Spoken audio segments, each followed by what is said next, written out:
Assalamualaikum warahmatullah. Sanibonani tumelang goeiemiddag julle. Hello everyone, I'm Kelly Barron. I'm the marketing manager for Saw Newspapers. We welcome you all here and we'd like to give you a bit of insight into our CSI, who we care for and why we care for them. So why do we do the golf day? But let's get back to that later. I think what we need to talk about is Saw and the reason why we care is because we are the community champion. We care for our community. We are the voice for our community. We're the platform for our community. And because of that, we've identified two very, very important projects. The first project is our Eastern Cape project. It's focused on our 7-year-olds to our 12-year-olds. It's in the heart of Jutnaig. It's in Jubilee Park. That's where it started. We teach kids life skills. We teach them about hand hygiene. We teach them how to shop. We teach them how to save. And it's a really, really impressive program. It started with 300 children on the register and there are over 1,300 kids today, and that is just less than a year ago. The only problem is a lot of people don't want to volunteer anything on that side. So a lot of the volunteers that do come are people that take their time and who care about those kids. That's our one big project. Our next big project is for the Western Cape, and we focus on 18 to 24-year-olds, and those are tertiary education students. They are so important to us because they are the future, like all other children are. And the reason why we have this golf day, which you have been invited to and to play, and I trust you all played really well and had really, really good handicaps. The reason why we do that is because we want to give back. I think it's so, so important to give back. En ons gee om, want ons kinders is die lig. Hulle is die toekoms vir ons. And why we do this golf day is because we supply them with bursary funding. And through our partners such as WOW, who are such an impressive bunch of women, mostly women, they give back and they help us with the criteria to select those kids from high school, and they come and they get, based on the criteria, they get a bursary sponsored by SON, and all the proceeds and everything you've done here today is because of that. And I can't tell you much more about it. I think the most impressive way to find out why we do these things is to hear from the kids themselves. I took part in the SON project. That also taught me that the way of writing, and also taught me that I take a liking to writing. So it also motivated me to write essays and history and do well in it. En Son het vir my die toegang gegee tot 'n meertalige wêreld en vir my 'n platform gebied waar ek my kreatiwiteit en taal kan uitleef. Die Beurshouers help my baie aangezien dat my geleentheid gegee het om verder te kom studeren en my loopbaan suksesvol te voltooi. Die Beurs help my baie dat my ouers so in staat om my finansiëel by te staan om te kan studeer. Dit het my ook die geleentheid om iets te maak in my lewe en my drome te laat waar word.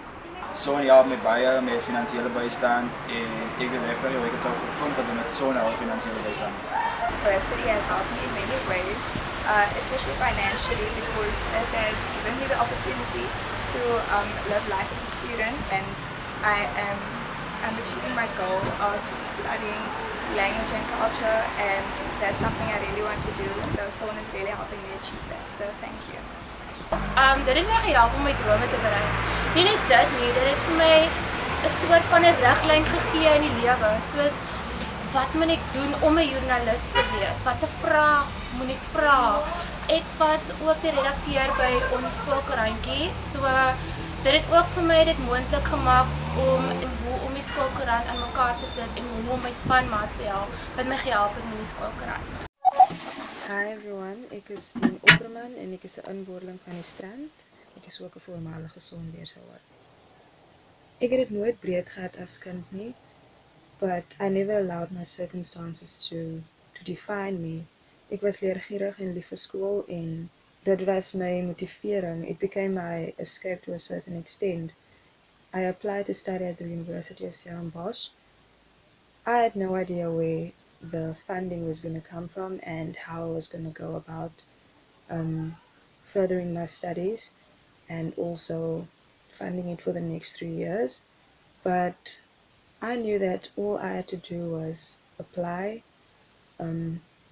work hard, and somehow I will make it and God will come through for me. Nonetheless, long story short, I passed my matric with flying colours and I made my way to the University of Stellenbosch. 'n week later het ek 'n oproep ontvang van my matriekonderwyser and he informed me that the beurs was accredited to me. En hierdie nuus was so oorweldigend. Ek was in ekstase. Ek was in my element. En ek onthou nog die dag soos gister en kort voor lank het ek 'n oproep ontvang van Auntie Fiona en sy het my gebel om 'n ontmoeting te reël. And that was the start of something beautiful, something special. The day I made my way to their offices was the day I met three beautiful souls, Auntie Fiona, Auntie Janine and Auntie Sarine. They welcomed me with open arms. En hulle het dit net laat voel asof dit is waar ek hoort. And I remember many of my friends always complaining about how the bursary donors were giving them so much grief. En dan dink ek vir myself, grief who? Grief what? Want ek het nie dit geken nie. En as ek die verhouding tussen son, sy Beurshouers en hierdie drie wonderlike mense moet opsom in wiskundige terme, dan sal ek sê, die sonbeurs is gelyk aan finansiële ondersteuning, plus nuwe vriende, plus ouers kwadraat, want die son gee om.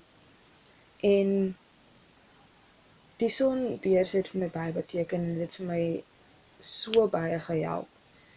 En as ek vandag kyk na die stand van sake en hoe studente beklei #fees must fall, en dan kan ek net vir die Here dankie sê dat die son daar was vir my. Because throughout all of this, I just realized that none of us are self-sufficient. We need each other. We need someone who's got our back. En die son was daar die persoon vir my. Die son het daar die rol gespeel. Son, ek wil net sê baie dankie vir alles. Continue with the good work that you are doing. And also keep on enriching lives the same way you enriched mine. Hallo, my naam is Marshall Fredericks. Ek is 'n voormalige Beurshouer. Ek het in 2012 gematrikuleer vanaf skool vir sekondêr in Mamasbury. In 2013 het ek begin studeer aan die Universiteit Stellenbosch. In die verlede jaar het ek my BA aan internasionale studies voltooi en ek is nou tans besig met my honeurs in politieke wetenskap. Toe ek kon studeer het aan die universiteit, het ek 'n beurs ontvang en dit het 'n deel van my studies gedek, maar ek was 'n bietjie senuweeagtig oor waar ek die res van die finansies sou kry vir my studies. En een dag uit die bloute, toe ontvang ek 'n boodskap vanaf my hoërskooldrama onderwyser en sê sy vir my, ek moet na die kantoor toe gaan en Auntie Fiona daar gaan sien. En toe gaan ek toe en toe moet ek vir Auntie Fiona en toe sê sy vir my, son wil vir my 'n beurs aanbied. En toe was ek 'n bietjie geskok, want ek het nie geweet son het 'n beursprogram nie, en toe verduidelik sy vir my en toe sê sy son wil baie graag vir iemand vanaf my skool 'n beurs gee en aangesien ek daar is, wil hulle dit baie graag vir my gee. En toe aanvaar ek toe die beurs en vir 3 jaar was ek nooit bekommerd oor finansies nie. My studies was betaal, my verblyf was betaal, my boekegeld was betaal en ek het so nou en dan was daar ietsie vir my ook. So ek is baie dankbaar dat ek daardie geleentheid kon gekry het om nie te gesukkel het en om nie senuweeagtig te kon wees oor die finansiële aspek nie. Dit het vir my die geleentheid gegee om op my studies te fokus. So ek wil baie dankie sê aan Son, ek wil baie dankie sê aan die donateurs wat bydra tot die beursfonds. Dit word baie waardeer. Ek is baie dankbaar. Baie dankie. Ek is 'n trotse Beurshouer en ek sal dit nie anders wou hê nie en ek beplan om baie dinge daarmee te doen. So baie dankie aan Son vir hulle inset tot my lewe en ek hoop ek kan eendag die vrugte daarvan pluk.